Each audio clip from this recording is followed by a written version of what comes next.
నమస్కారం. వార్తలకు స్వాగతం. ముందుగా ముఖ్యాంశాలు. శ్రీ పొట్టి శ్రీరాములు జయంతి కార్యక్రమంలో పాల్గొన్న ముఖ్యమంత్రి నారా చంద్రబాబు నాయుడు.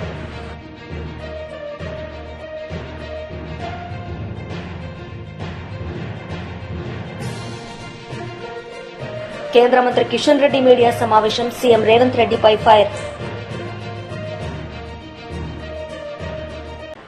శ్రీ పొట్టి శ్రీరాములు జయంతి కార్యక్రమంలో పాల్గొన్న ముఖ్యమంత్రి నారా చంద్రబాబు నాయుడు. ఈ సందర్భంగా ఆయన మాట్లాడారు.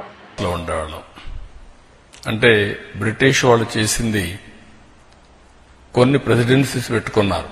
ఢిల్లీ కేంద్రంగా దేశం మొత్తం, మెడ్రాస్ ఒకటి, లేకపోతే కలకత్తా, మహారాష్ట్ర, ఇలాంటి 4-5 సెంటర్లు పెట్టుకొని పరిపాలించారు. అయితే తర్వాత కూడా యాజ్ ఇట్ ఈజ్ చేస్తా ఉన్నప్పుడు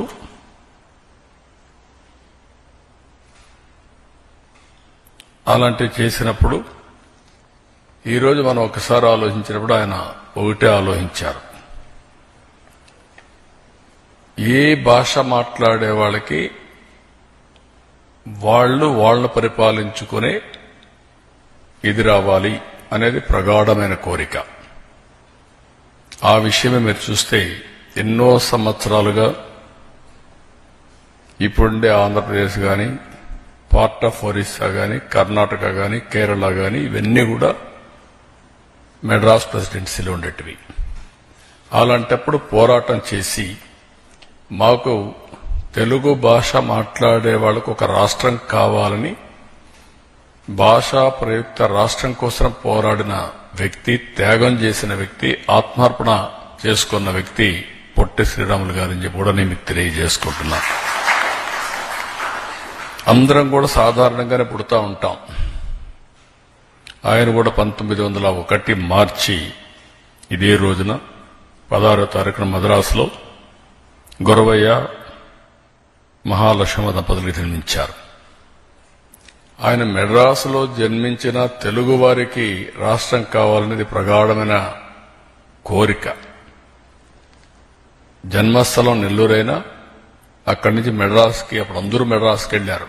ఎందుకంటే రాజధాని మెడ్రాస్. మొన్నటి వరకు హైదరాబాద్ లో ఉన్నాం, ఇప్పుడు అమరావతికి వచ్చారు.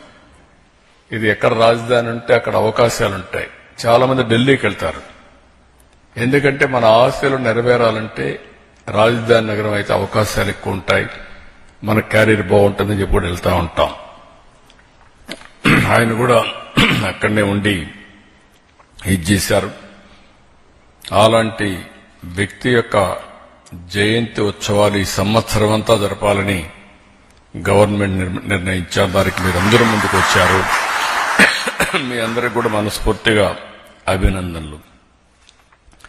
ఈ రోజుతో ప్రారంభమయ్యే ఈ ఉత్సవాలు 1 year మొత్తం చేసి నెక్స్ట్ మార్చి 16కి మన దీన్ని కన్క్లూడింగ్ సభ కూడా పెట్టుకుంటామని చెప్పి కూడా నేను మీకు తెలియజేస్తున్నా.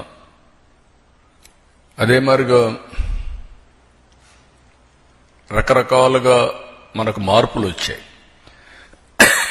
ఈ మార్పులు కూడా మీరు చూస్తే ఆయన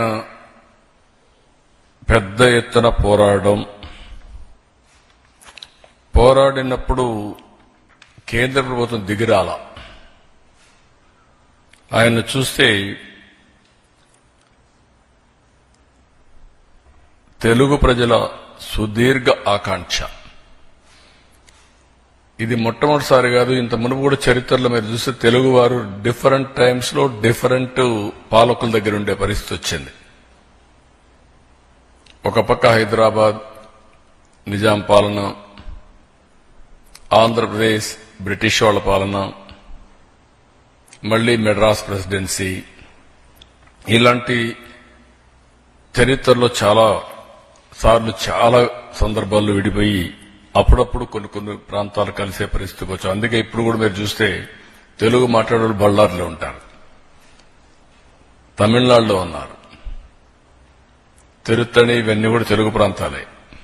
ఒరిస్సాలో ఉన్నారు, బరంపూర్, ఇవన్నీ కూడా ఉన్నాయి. ఆ విధంగా వివిధ ప్రాంతాల్లో ఉన్న ఆయన ఏదైనా సరే తెలుగు వారికి ఒక రాష్ట్రం కావాలని పోరాడారు. 58 రోజులు కఠోర దీక్షతో 1952 డిసెంబర్ 15న ఆయన ఆత్మ బలిదానం చేసుకున్నారు. ఇది ఒక చరిత్ర. ఒక్కొక్కరు ఒక్కొక్క మార్గాన్ని ఎంచుకుంటాం. ఆనాటి ఆయన చనిపోయినప్పుడు కూడా ఓసారి ఇవన్నీ కూడా చరిత్ర. బతికి ఉన్నప్పుడు సాధించలేనిది చనిపోయి సాధిస్తామంటాం. అదే ఆయన ఆత్మార్పణ చేసుకున్న తర్వాత తెలుగు రాష్ట్రం వచ్చింది. అది ఆయన ఇచ్చినటువంటి మనందరికి ఒక వరం అని చెప్పి కూడా నేను మీకు తెలియజేస్తున్నా. ఆయన చనిపోయే వరకు ఇక్కడుండే ప్రజలు కూడా ఆ రోజుట్లోనే పెద్ద ఆందోళన చేయలేదు. కానీ ఆయన నలిగి కేంద్ర మంత్రి కిషన్ రెడ్డి మీడియా సమావేశం నిర్వహించారు. ఈ సందర్భంగా ఆయన మాట్లాడారు. కరెన్సీ చెల్లుబాటు అవుతుందా కాదా ఈరోజు రాహుల్ గాంధీ చెప్పాల్సినటువంటి అవసరం ఉంది. ఈ రకంగా దేశ వ్యవస్థలపైన, రాజ్యాంగ సంస్థలపైన డిఎంకే కానీ, గతంలో కాంగ్రెస్ పార్టీ కానీ, రాహుల్ గాంధీ కానీ, స్టాలిన్ కానీ, ఉదయనిధి మారన్ కానీ, వీళ్ళందరూ కూడా మరి గౌరవం లేకుండా మాట్లాడుతున్నారనే విషయం ఈ సందర్భంగా మనం చేస్తున్నాం.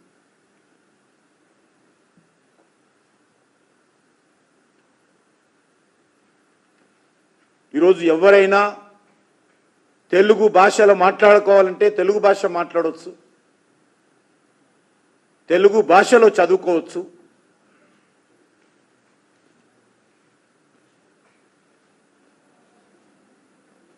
తమిళంలో మాట్లాడుకోవాలంటే తమిళంలో మాట్లాడుకోవచ్చు, చదువుకోవచ్చు.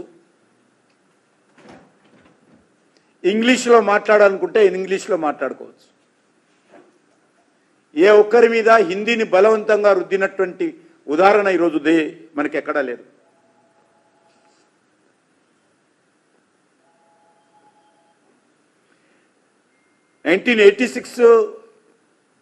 విద్యా విధానమే కాదు, 1968లో తీసుకొచ్చినటువంటి విద్యా విధానంలో కూడా త్రిభాష సిద్ధాంతం ఉంది. ఇదేదో మోడీ గారి ప్రభుత్వం కొత్తగా తెచ్చినటువంటి విధానం కాదు.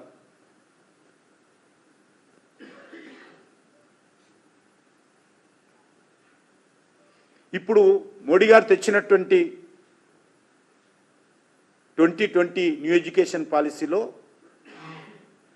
తమకు నచ్చిన ప్రాంతీయ భాషల్లో చదువుకునేటువంటి అవకాశము, స్వేచ్ఛ, అధికారము, హక్కు చాలా స్పష్టంగా అది తెలుగు కానీ, కన్నడ కానీ, మలయాళం కానీ, హిందీ కానీ, గుజరాత్ కానీ, మరాఠీ కానీ అన్ని రకాలుగా వాళ్ళకు ఉన్నది.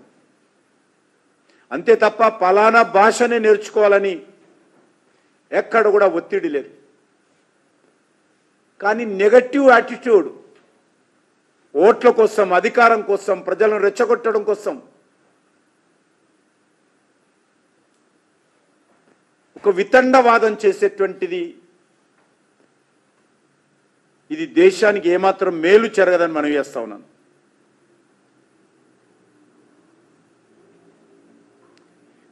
నరేంద్ర మోడీ గారి ప్రభుత్వము మన దేశంలో భాషా వైవిధ్యతను మరింతగా ప్రోత్సహించాలనేదే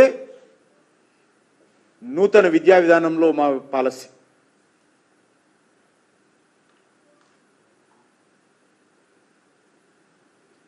ప్రతిసారి డిఎంకేకు కష్టం వచ్చినప్పుడు, కాంగ్రెస్ పార్టీ ఓడిపోయినప్పుడు ఈ రకమైనటువంటి అనవసరపు చర్చను, రాద్ధాంతాన్ని ముందుకు తీసుకొచ్చేటువంటి పరిస్థితి కనిపిస్తూ ఉంది. ఈరోజు డిజిటల్ యుగం మన దేశంతో సహా అన్ని దేశాల్లో జరుగుతూ ఉంది. ఈ డిజిటల్ ప్రపంచంలో మీరు ఎన్ని కుట్రలు చేసినా ఫ్యాక్ట్ అనేటువంటిది ఈ దేశ ప్రజలు ఎవరికి వారు తెలుసుకునేటువంటి అవకాశం.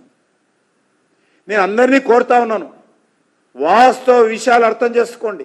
ఈరోజు రేవంత్ రెడ్డి మాట్లాడుతున్నా, స్టాలిన్ మాట్లాడుతున్నా, రాహుల్ గాంధీ మాట్లాడుతున్నా, వాస్తవ విషయాలు తెలుసుకోవాల్సిందిగా నేను అన్ని వర్గాల ప్రజలను కోరుతా ఉన్నాను.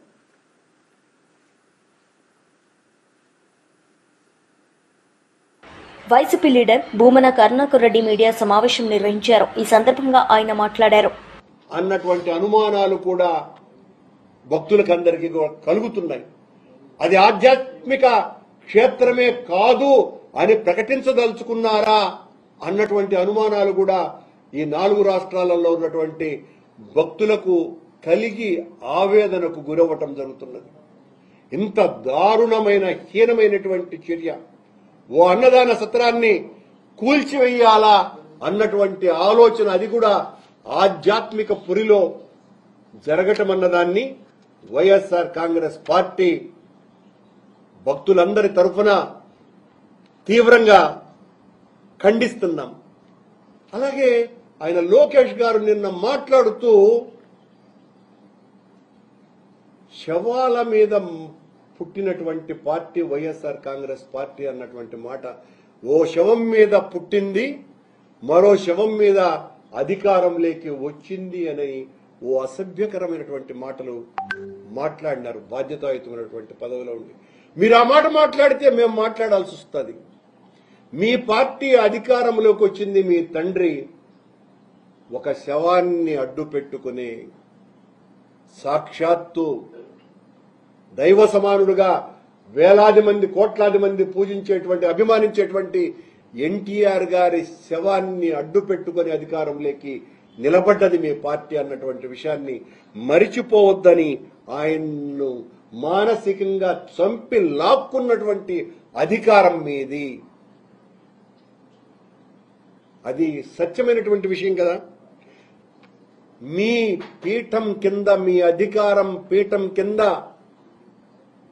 నా పాత మిత్రుడు పింగళి దశరథరాం, వంగవీటి మోహనరంగా ఇలాంటి ఎంతో మంది శవాలు దాక్కుని ఉన్నాయి అన్నటువంటి విషయాన్ని కూడా లోకేష్ గారు మీరు గుర్తించాల్సినటువంటి అవసరం ఉన్నది.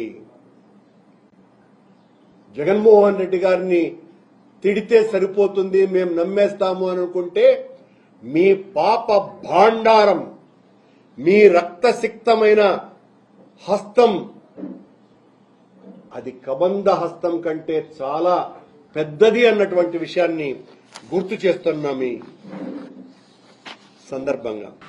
మాజీ మంత్రి హరీష్ రావు మీడియా సమావేశం నిర్వహించారు. ఈ సందర్భంగా ఆయన మాట్లాడారు.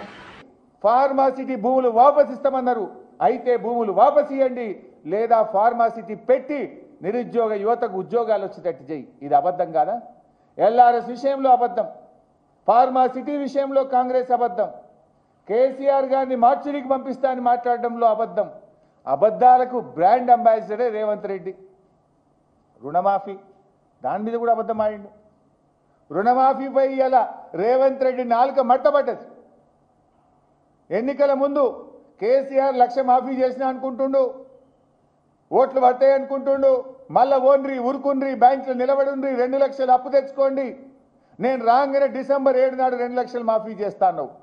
బిడ్డ, డిసెంబర్ 7 2023 పోయింది, 2024 పోయింది, 2025 వచ్చినా నీ రుణమాఫీ ఎందుకు కాలేదు అని నేను అడుగుతా ఉన్నా. చిల్లర డ్రామా అసెంబ్లీలో. బీఆర్ఎస్ ప్రభుత్వము 2 విడతల్లో 28,000 కోట్ల రుణమాఫీ చేసింది. మీరంతా 18,000 కూడా చేయలే, 18,000 కూడా చేయలే. నిన్న చదువుతున్న లిస్టు అసెంబ్లీలో కాన్స్టిట్యున్సీ వైజ్ ఒక విడత చదువుతున్నారు, ఇంకో విడత చదువుతలేరు. మేము 2018లో చేసినాం, 2023లో చేసినాం. 2023 చదువుతుండ్రు, 18 కలుపుతలేరు. మొత్తం 28,000 కోట్ల మాఫీ చేసినాం. నువ్వేం చెప్పినావు? డిసెంబర్ 7 నాడు 2 లక్షల పైన మాఫీ చేస్తా, తర్వాత దేవుళ్ళ మీద ఒట్లు పెట్టి 15 ఆగస్టుకు మాఫీ చేస్తా, తర్వాత మహబూబ్ నగర్ సభలో నవంబర్ 30 నాడు మొత్తం మాఫీ చేస్తున్నా అన్నావు. మళ్ళీ జనవరి 26 డెడ్ లైన్ పెట్టినావు. కానీ ఇయాలటి కూడా రుణమాఫీ కాలే.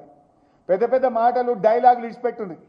నేను సవాల్ విసురుతున్న బట్టి విక్రమార్కకు, రేవంత్ రెడ్డికి, మదిరకు పోదామా, కొడంగల్కు పోదామా, సిద్దిపేటకు పోదామా, ఈ రాష్ట్రంలో ఏ ఊరుకు పోదామో చెప్పండి. ఏ ఊర్లోనైనా సంపూర్ణ రుణమాఫీ జరిగిందంటే నేను అక్కడే ముక్కు నేలకు రాస్తా, జరగకపోతే మీరు ముక్కు నేలకు రాసి క్షమాపణ చెప్తారా అని చెప్పి ఈరోజు రేవంత్ రెడ్డిని నేను అడుగుతా ఉన్నా. ఇలా రుణమాఫీ విషయంలో నాలుక మట్టబడ్డది. ఇదే రేవంత్ రెడ్డి ఏమన్నాడు? 2 లక్షల పైన డబ్బులు కట్టుండ్రి, మీకు కూడా మాఫీ చేస్తా అన్నాడు. నువ్వు ముఖ్యమంత్రివి, నీ మాట నమ్మి డబ్బులు కట్టిన పాపానికి ఇవాళటికి రుణమాఫీ అయితలేదు. 2 రూపాయలు 3 రూపాయల మిత్తికి తెచ్చి కట్టిండ్రు. కొత్త అప్పులైనవి తప్ప ఇవాళ వాళ్ళ రుణమాఫీ ఎప్పుడు చేస్తావో దానికి ఒక సమాధానం లేదు ప్రభుత్వం నుంచి. అడుగుతా ఉన్నా, ఎప్పటిలోగా సంపూర్ణమైన రుణమాఫీ చేస్తారు? ఇవాళ మొత్తం రుణమాఫీ చేయాలంటే 49,500 కోట్లు కావాలి. నువ్వు చెప్పింది 31,000 చేస్తా అన్నావు, కానీ చేసింది 16-18 చేసినావు. పావుల 30 పైసలే చేసినావు. ఇంకా ఆటాన బారాన మంది మిగిలే ఉన్నారు ఊళ్ళల్లో. అది ఎప్పుడు చేస్తావో చెప్పాలి. నువ్వు నిజంగా చేసినా అంటే ఏ ఊరికి పోదామో చెప్పు, ఎప్పుడు పోదామో చెప్పు, నేను మాట్లాడడానికి మీ వెంట రావడానికి సిద్ధంగా ఉన్నాం. పోదాంపా, గన్మెన్లు లేకుండా, సెక్యూరిటీ లేకుండా ఈ రాష్ట్రంలో ఏ ఊరికి పోదామప్పా, పోయి అడుగుదాంపా. ఆ కచేరీ కాడ కూర్చొని రుణమాఫీ అయిందా కాలేదా ఏ ఊర్లో పోయి అడుగుదాం. నువ్వు రెడీగా ఉన్నావా? నిజంగా నువ్వు చేసింది నిజమైతే, రుణమాఫీ జరిగిందని నువ్వు నమ్మితే ఎందుకు భయపడుతున్నావు? పోదాంపా, ఏ ఊరికి పోదాం. నువ్వు రావట్లేదంటే నువ్వు రుణమాఫీ చేయనట్టు, రైతుల్ని మోసం చేసినట్టు.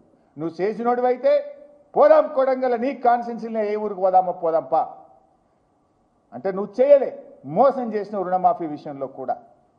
నిన్న ఆయన మాట్లాడు ఎంత చిల్లరగా YCP leader Karumuri Venkata Nageswara Rao media సమావేశం నిర్వహించారు. ఈ సందర్భంగా ఆయన మాట్లాడారు.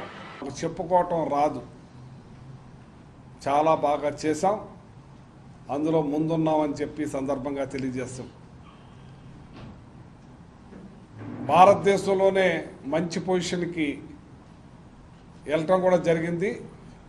నీతి ఆయోగ్ కూడా కితాబు ఇవ్వటం జరిగింది.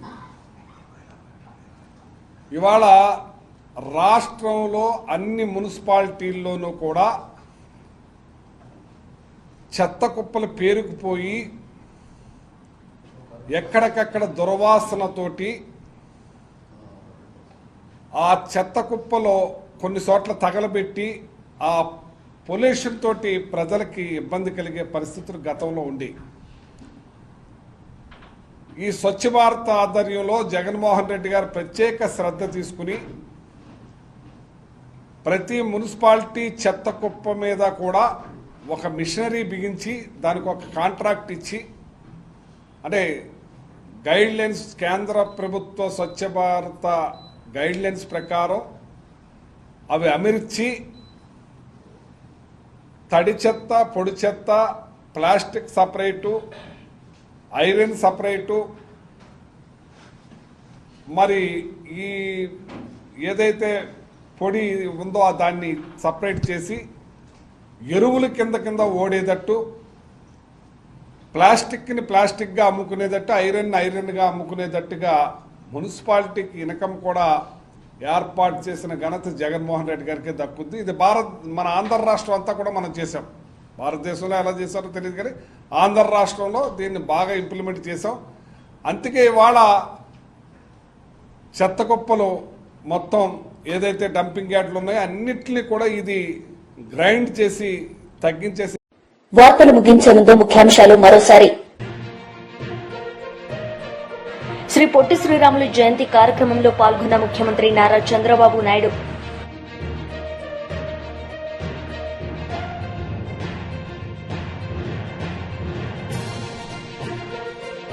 కేంద్ర మంత్రి కిషన్ రెడ్డి మీడియా సమావేశం, సీఎం రేవంత్ రెడ్డిపై ఫైర్.